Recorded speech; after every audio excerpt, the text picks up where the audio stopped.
Laurel, they agree Oregon is still a hot spot for people looking to move, especially those living in the Northeast and the Midwest.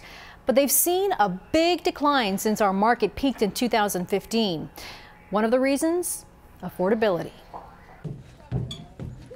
In 2018, a lot of people loaded moving trucks and followed the Oregon Trail. That, according to a new study by United Van Lines.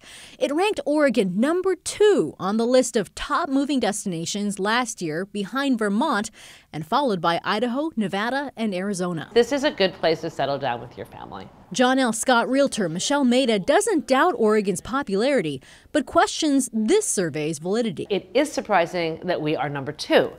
Because the records that we check, the DMV records, the amount of people coming into Oregon, it seems like it's dropped off somewhat since 2015. 2015, we had a really strong job market. Maida believes Oregon's job market is still strong, but puts it behind cities like Houston, Austin, and Pittsburgh that pair hot job markets with affordable homes. We're still in the top 10, but my feeling is we're more like #6 or #7.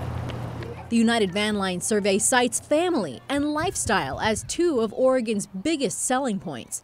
Outside OMSI, these families agreed. Oregon's just a great place to be. We also do have a nice mix between like the nature and also, modern life. And we're so close to the ocean, the mountains, the gorge. It's a lot of stuff to do, and I like it. When it comes to buying a home here, Maida says other states are just more affordable right now, especially compared to Portland's housing market, given supply and demand. Anything close in that's priced right is going to sell. Which for many prospective Oregonians underlines their biggest concern.